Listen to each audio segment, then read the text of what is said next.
What's going on, guys? Michael here, 360 Digital Closing Bell. I am here live from an undisclosed location in Denver, Colorado, here on this beautiful but snowy Thursday, April 16th, 2020. As always, I am joined by the executive producer and director and publisher of Oil and Gas 360, Stuart Turley. He's live from an undisclosed location in Dallas. Stu, how you doing?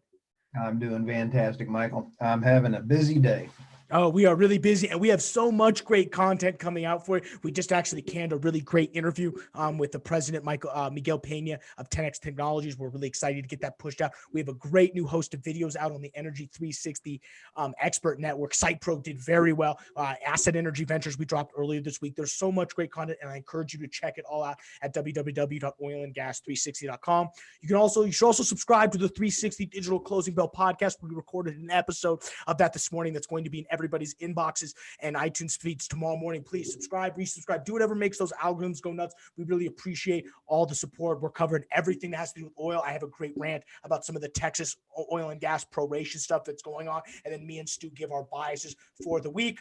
I have one big thing that I want to get into, and Stu needs to get into some stuff as well. But first, we're going to read off the digital ticker. Equities markets do well today off the NASDAQ tech stocks, specifically Amazon and Netflix rose 2.5%. So that's what we're going to see in the equity side. Oil down a little bit, and we'll go ahead and dive into the numbers now. SPY 2799 closing just below 2,800 for a point. That's a 0.5% increase. Like I said, NASDAQ doing very well today, 8,539 for the close, or about a 1.9% gain, which is really good. Let off the back, like I said, of Amazon and Netflix, both up 2.5%.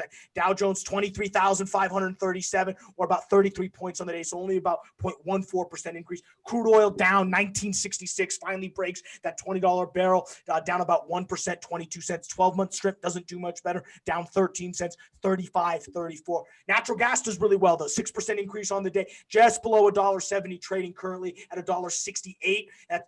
That's up about 9 cents on the day. 12-month strip flat, $2.72, just right where it opened. And our XOP securities contract down 4.5%, 38.47. I've been eating it in the shorts on that. That was my pick last week. On the downside for equities, Contura Energy Inc., $3.22, or about a 15% movement to the downside. Permian Royalty Trust, PRT, down to $2.32, or about a 16% slide to the south. Talos Energy Inc., down about 17%, down to $6.24. That's TALO on the ticker symbol. On the upside, not much movement. Really, our biggest mover was 12%, and we've come out in number 3 at 3.5%.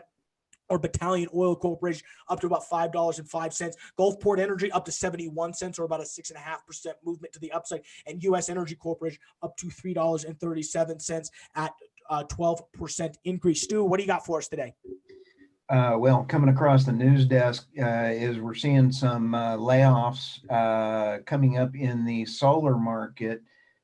So because this whole depressed oil market, it's impacting not only the move to green's getting laid off. So anybody that's saying they hate oil, they're also hating the green stuff. So I feel sorry for our other folks in the power industries coming across. And that's really what my one big thing was is just focusing not specifically on these layoffs, but it's going to continue to just get a little worse before it gets better. I mean, you're seeing now ConocoPhillips today, one of the big boys, is now cutting all of their drilling rigs, is cutting the rigs from 13 to 7. And the big thing is they're planning to cut all of their frac crews, which when you're talking about somebody of ConocoPhillips size having to cut all of their frac crews, you only know that the little guys are doing the exact same thing. Their break-even WT oil price has now dropped to $32 a barrel from 40 with these cuts. So that's what you can see. These cuts, when you get rid of frac crews, you can tangibly lower your break-even point, considering what all new activity have. And it'll be interesting to see how this all moves. And we will definitely be keeping you up to date, especially as we move into earnings season. You think we're busy now, Stu? Wait till earnings season comes around. It's going to be a great time for the show, and we're going to have so many stories. But with that, I'm going to go ahead and let you guys get back to work and hopefully be joining us at our virtual happy hour. We are having it 4, so take a little break, do what I'll do, probably take a little nap, get your drink, come and enjoy it. It's going to be a great conversation with a bunch of VCs. But with that, I'm going to go ahead and let you get back to work. Thank you for checking out the 360 Digital Closing Bell Daily Ticker, and we will see you guys tomorrow.